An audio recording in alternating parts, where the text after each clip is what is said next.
One of the great things about using Tailscale is that it doesn't matter where you are. The location of your devices is irrelevant to your access. But sometimes when you're making decisions about network routing, where you are matters. You may want to restrict access to a service to only people who are in the office.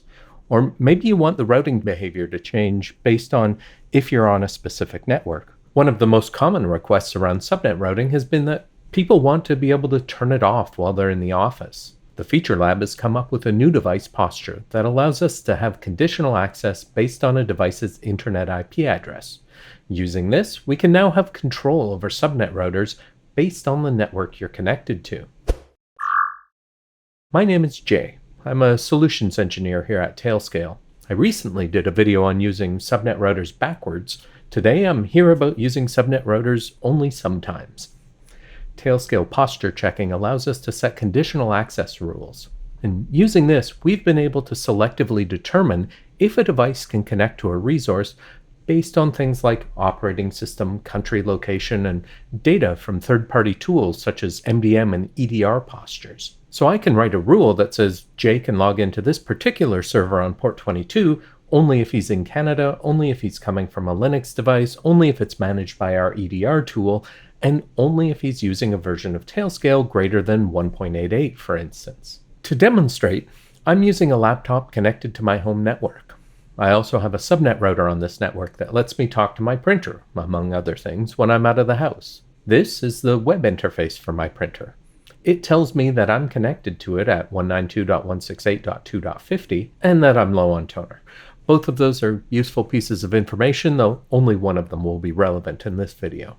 Having the printer available to my tailnet means that I can send a print job home from my phone or laptop when I'm out of the house. In this case, I'm using a printer, but it could be any device which doesn't or can't run Tailscale directly. An IP camera, an ESP32 based sensor, a smart toaster, whatever you want to be able to access remotely. One note that we've heard from some customers is that when you access a resource through a subnet router while you're on the same network, there is a measurable increase in latency, and throughput is capped to the capacity of the subnet router node. So especially when you have dozens or hundreds of concurrent connections, it would be nice to automatically turn off the subnet router when you have a local route to the destination. Historically, I've advised customers to advertise less specific routes on their subnet routers so the DHCP route will take precedence. This, however, doesn't differentiate between networks that carry the same CIDR.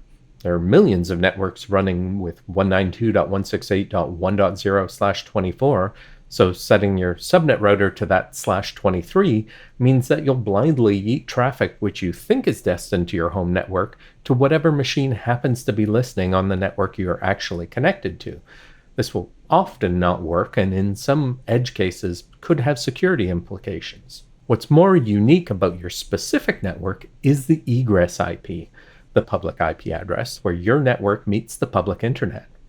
By testing that your machine does or does not have an expected egress IP, we can selectively route through a subnet router using the Tailscale device posture engine. So in this demo environment, we've seen that I can access my printer, and this is true from home or from the wider world.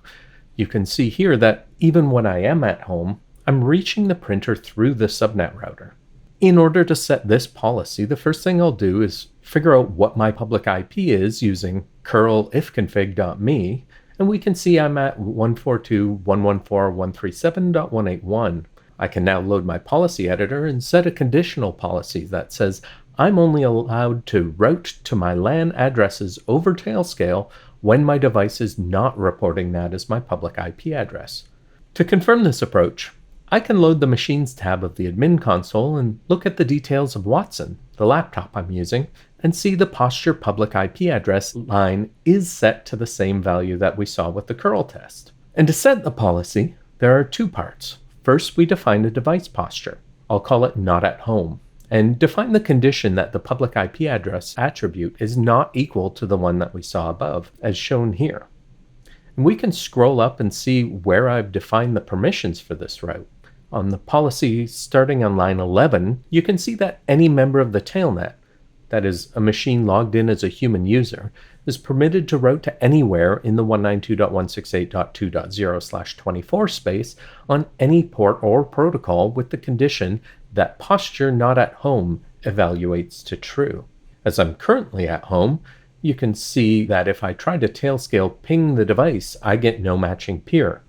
There is no route over Tailscale to reach that resource, and I'm routing directly to the printer, using the DHCP route on my local network. If I teleport somewhere else, where I no longer have that public IP address, then you can see that I've got no local route to the printer, but I do have a route over Tailscale.